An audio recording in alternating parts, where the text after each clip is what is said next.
வணக்கம்ப்பா. இந்த பேரிச்சம்பழம் உடம்புக்கு ஊட்டச்சத்து கொடுக்கக்கூடியது, நார்ச்சத்து இருக்குது. அதில் ஹார்மோன் நம்ம உடம்புல 6 ஹார்மோன் இருக்குது. 6 ஹார்மோனையும் நல்லா சீராக சுரக்க வைக்கும். அப்படி ஹார்மோன்கள் சீராக சுரந்தால் நம்மளுக்கு நோய் நொடியெல்லாம் வராது. அந்த மாதிரி இருக்கிற திறமையெல்லாம் அந்த இதுக்கு இருக்குது, பேரிச்சம்பழத்துக்கு இருக்குது. அதை ஒரு நாளைக்கு 4 தான் சாப்பிடணும். 4க்கு மேலே சாப்பிட்டா அது வேஸ்ட்டு, உடம்புல அது சேராது அந்த சத்து. அந்த 4ஐயும் எப்படி சாப்பிடணும்னா, காலையில் ஒன்று, மத்தியானம் ஒன்று, சாயந்தரத்தில் ஒன்று, ராத்திரி ஒன்று. ராத்திரினா இரவு உணவுக்கு பிறகு.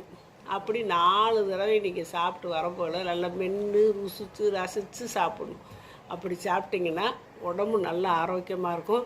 குழந்தைகளுக்கு கூட ஒரு நாளைக்கு 2ஓ 3ஓ அவங்க வயசுக்கு தகுந்தாப்புல நீங்கள் கொடுக்கலாம். இது நான் சொல்கிறது 4 பெரியவங்களுக்கு ஒரு அளவு.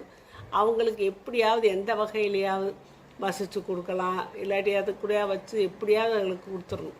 அப்படி கொடுத்து பழகுனா அவங்களும் ஆரோக்கியமாக வளருவாங்க.